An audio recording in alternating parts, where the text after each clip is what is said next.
Kwame Nkrumah was born in Nkrumah, Gold Coast, in 1909. Nkrumah's mother sent him to a Catholic mission elementary school in the small town of Half-Assini. By 1925, Nkrumah was baptized in the Catholic faith. That same year, Nkrumah, a brilliant student, was noticed by a reverend named Alec Fraser, who was a principal at the government training college. There he met Kwame Aggrey, a headmaster educated at Columbia University. Aggrey would mentor Nkrumah and educate him on the works of Jamaican Pan-Africanist Marcus Garvey and American civil rights activist W.E.B. Du Bois. After graduating in 1930, Nkrumah would get a teaching position at a Catholic primary school in Alima. He would later be named headmaster of a school in Axum.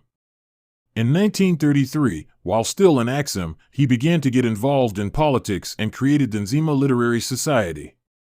During that same time, Nkrumah would also befriend future Nigerian President Nnamdi Azikiwe, who would influence Nkrumah's belief in black African nationalism. In 1935, Nkrumah would move to the United States to further his education, eventually earning a scholarship at Lincoln College. He would work as a dishwasher to pay his bills. In 1939, Nkrumah earned a degree in economics and sociology. Lincoln would later name Nkrumah an assistant lecturer of philosophy. That same year, in 1939, Nkrumah would enroll both at Lincoln Seminary and Ivy League University of Pennsylvania. He earned a Bachelor's of Theology in 1942 and the next year earned both a Master's of Arts degree in Philosophy and a Master of Science in Education from Penn. During his summer breaks, Nkrumah would go to Harlem, where he would converse on black thought and get involved in the community. In 1944, Nkrumah would begin to get involved in activism. He would create the African Students Association of America and Canada with fellow expatriates from Africa. Nkrumah would also play a big role in the Pan-African Conference in 1944, held in New York.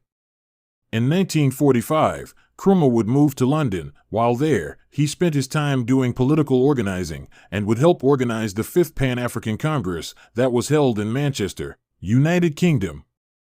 In 1946, the Gold Coast Constitution gave Africans a majority on the Legislative Council for the first time in history. Many Africans in the Gold Coast colony saw this as the first process towards independence. This prompted several successful African businessmen to form their own political party, the United Gold Coast Convention, UGCC. Their aim was to gain independence from Great Britain as soon as possible. Since most of the UGCC members were successful businessmen and very busy, they looked for someone to run the party. Kwame Nkrumah, who had just returned home to the Gold Coast, was suggested by Ako Ajay. Nkrumah would accept the position because it gave him political opportunities and connections he otherwise would not have. In 1948, there was nationwide dissatisfaction on how the British-controlled colony was run. Due to inflation caused by World War II, people were angry over high prices for goods, which helped lead to a boycott of Arab-owned stores. Also, there were tens of thousands of ex-servicemen who returned and were having a hard time obtaining jobs, and the colonial authorities did little to remedy the situation. On February 28, 1948, Nkrumah led a demonstration, which was to end with Nkrumah giving a petition to the colonial governor of the Gold Coast. Soon after the demonstrations began, the British began to shoot at the protesters, which would ultimately lead to riots in Accra, which would spread throughout the colony. The British government assumed that the UGCC was responsible and 6 of its top leaders, including Nkrumah, were arrested. In April 1948, after several protests by supporters demanding their release and a plot to storm the prison was discovered, all the UGCC members were freed by the authorities. With growing pressure from his supporters to start his own political party and with increasing conflict within the UGCC, on June 12, 1949, Nkrumah announced the formation of the Convention People's Party, CPP.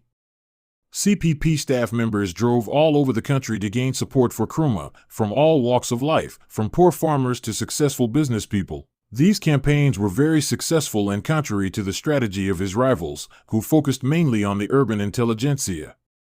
Nkrumah called for unions in Ghana to have a general strike when it was discovered that the British selected a commission of elitist Africans, including some UGCC members, to draft a new constitution that would give the Gold Coast more powers to be self-governed, but not full independence. The strike would eventually lead to violence, and on January 1950, Nkrumah and several CPP members would be arrested.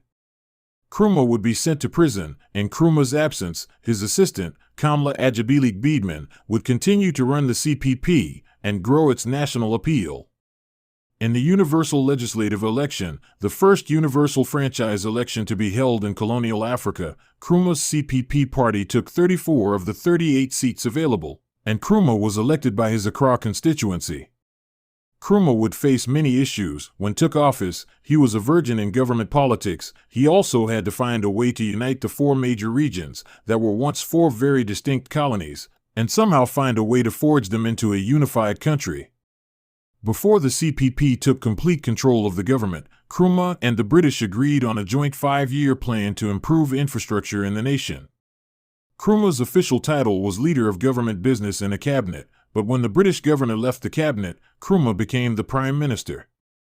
In July of 1956 an election was held and the results were the same as the previous election, and on August 3rd, the Assembly voted for full independence. In September, the British Colonial Office announced independence would be granted on March 6, 1957. Nkrumah would serve as president of the newly formed independent nation of Ghana from 1957 to 1966. During those years, Nkrumah sought to end tribalism, improve civil service, education, and promote Pan-Africanism throughout the continent of Africa, which consisted of Nkrumah creating several international organizations to build unity on the world's second-largest continent. Despite Nkrumah's good deeds, the longer he was in office, the more he began to act like a dictator. He had the Constitution amended to give himself the power to have any judge removed. He also proposed an amendment that was passed that made the CPP the only legal party in Ghana. Nkrumah created a Ghana news agency and consolidated state control over newspapers. During the time of independence, Ghana was one of Africa's wealthiest, with railways, schools, social security, hospitals, a thriving cocoa industry, and good economy. But Nkrumah's desire to rapidly industrialize Ghana put Ghana in debt. With Nkrumah's popularity levels going down both nationally and internationally, and a with decreasing economy, on February 1966, while on a tour to China and North Vietnam, Nkrumah's government was overthrown by a military coup that was led by Emmanuel Kwasi Katoka and the National Liberation Council. It was later revealed that the CIA took part in the coup. In 1978, John Stockwell, the former chief of the CIA's Angola Task Force, wrote, "Inside CIA headquarters, the Accra station was given full, if unofficial credit for the eventual coup. None of this was adequately reflected in the agency's written records." Nkrumah would never return to Ghana, but continued to fight for a united Africa.